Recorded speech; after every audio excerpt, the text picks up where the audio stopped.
Markets are pointing to a gain this morning, snapping back after a three-day losing streak, although yesterday markets finished higher after a massive reversal middle of the day. Dow Industrial's up 151 points today. The Nasdaq up 136 in the pre-market, and the S&P 500 higher by 25. Set for more gains this morning as the CDC announces fully vaccinated individuals can remove masks in public settings. Investors looking ahead to the retail sales number coming out for the month of April that is due out in 2.5 hours. Joining me right now is Walser Wealth Management President Rebecca Walser. Also joining the conversation all morning long this morning is Fox Business's Edward Lawrence and Campus Reform Fellow, former U.S. Department of Education Press Secretary Angela Morabito. Great to see everybody this morning. Thanks very much for joining us. Rebecca, kicking it off with you. What a wild session yesterday. Tell me where you see gains going forward in terms of the longer-term market performance here. Do you think yesterday it tells us that we're out of the woods in terms of the selling? Well, I don't know if we're out of the woods, Mary. I do expect some volatilities, but what it did tell us is that investors are still willing to buy the dip and actually see it as a positive because they are expecting inflation to be short term. Obviously, the producer price index, consumer price index really upset the market this week, and everyone sort of overreacted a little bit. And now, thank God, yesterday the light went off, and they said, you know what, this might be a good time to actually buy the dip. And we turned it around and got a great day. And I think that will continue, Mary, but the volatility is going to continue. I mean, if you look at it, we have Russia and Ukraine, we have China and Taiwan, we have Middle East problems, we have a border crisis. We have more problems in the first 100+ days of this administration than I've ever seen in my lifetime. So that's a problem.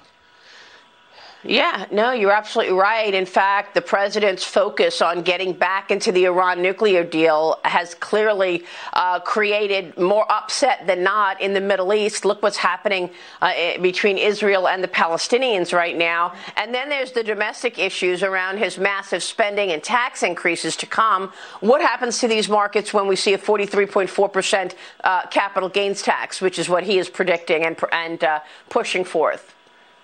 It's completely ridiculous. I don't know of any administration that thinks of tax cuts in the middle of a global pandemic where we're trying to reopen and yet not spook the markets with too much activity and cause inflation. And yet we're going to talk about tax increases at the corporate level, which will give us a distinct disadvantage. And we have multiple corporations saying they will tax arbitrage. They would leave America. They won't repatriate dollars like they did under Trump's plan. It is totally the wrong timing, Maria, and it is not what we need to be doing.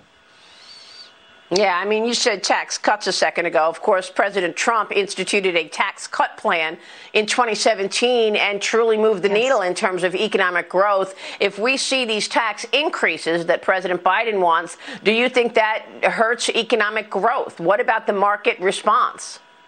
There is absolutely no doubt. We already know that if you just look at the corporate tax increase to 28%, Maria, alone, we already have a study of surveys of CEOs that basically said 98% said it would affect their R&D, 75% said it would affect their infrastructure spending, and 71% said it would absolutely impact hiring to the lower. So this is, we know that these tax cuts are not economic growth friendly. They are GDP depressing long term.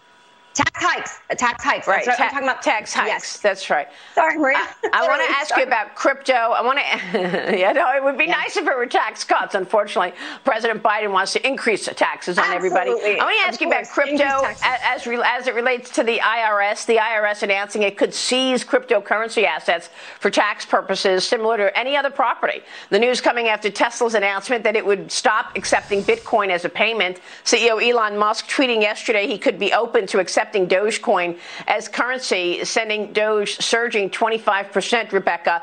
Look, when we talk about tax increases, you also have to look at what the impact is on the crypto market.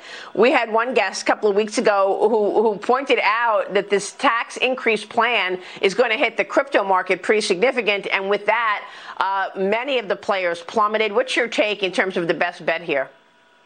Yeah, I absolutely agree. And I will just say, I have been saying this for so long. So many Americans, Maria, do not understand about the executive order for FDR in 1933, where he basically said you have less than 30 days to turn in all of your gold to the Federal Reserve.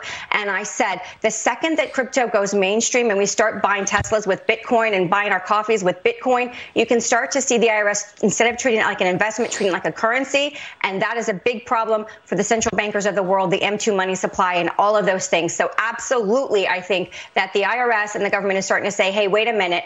And I think someone maybe called Elon and said, are you really sure you want to take this crypto Bitcoin acceptance right now? Are you sure that's what you want to do? Because I do think the government is looking at this and saying, well, this is a problem. Yeah, I mean, it was Jason Trennert who came on this program and said, look, don't think that crypto is going to be, exempt from any tax increases that we're seeing. It's going to disrupt that market just as much as any other market. Exactly. How about Disney reporting second quarter earnings last night? Company posted lower than expected subscriber growth for the Disney Plus streaming service, adding 8.7 million users. Disney shares taking a hit on the news, Rebecca, this morning. What do you want to do if you own Disney? Would you buy this stock on the dip, 3.5% lower right now?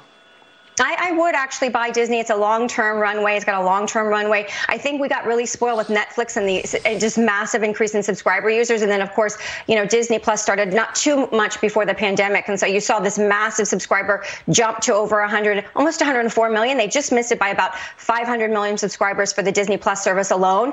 And so, investors don't like that because they're used to Netflix just picking up so much steam so fast. And that's what they're sort of expecting now, I think, from the streaming services. And when you don't see it, you're going to get a pullback and a retrenchment. So yeah, I would definitely buy this dip. Absolutely.